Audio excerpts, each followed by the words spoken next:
Hello guys! Today I'm going to introduce a new concept to you all. This phenomenon is increasingly relevant to our globalized world, and understanding it can help us navigate the complexity of cultural exchange. It is media imperialism. Give me 3 minutes to take you into the concept of media imperialism. Media imperialism is made with 2 words, media and imperialism. So let's first talk about what media refers to. When you hear the word media, what will you first think of? Probably social media. Yes, it could be one example of media, but how do we define it?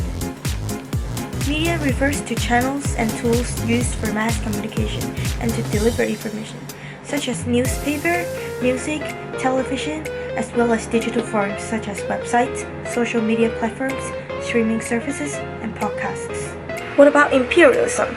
It might be an unfamiliar word to most of you.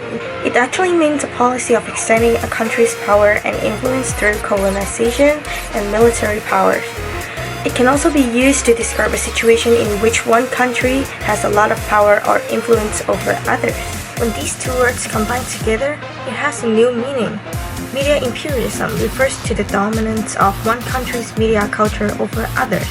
This often happens when powerful nations, particularly Western countries, export their media products such as films, television shows, music, and news to other parts of the world. As a result, the cultural values, norms, and ideologies of the dominant nation can overshadow those of local cultures. It's hard to understand, right? I know. So to make it easier to understand, let's look at some concrete example of media imperialism. Hollywood movies are a significant example of media imperialism. They dominate the global box offices, making more people love watching Western movies. Films like Avengers and Star Wars are not just popular in the US, they often overshadow local cinema in countries around the globe, influencing local storytelling and filmmaking. The global success of Hollywood blockbuster often leads to local cinemas favoring American films over domestic productions. This can somehow diminish local filmmaking industry.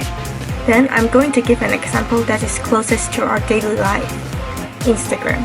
Bet most of you have your own Instagram account.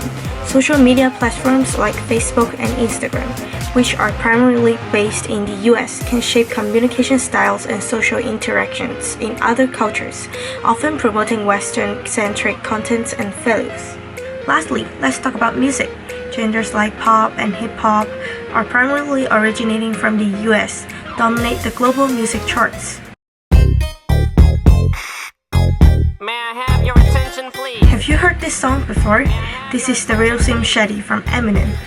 It is a significant song in the hip-hop industry, and this is exactly an example of media imperialism in the aspect of music. So, to wrap things up, media imperialism really shows us how complicated cultural exchange can be in our globalized world, while it can introduce us to new concepts and perspectives. It also raises some big questions about cultural identity and who gets to tell the story. As we dive into all these amazing media from around the world, let's keep an eye on these influences and make an effort to support and celebrate local cultures and voices. That's all for today. See you next time.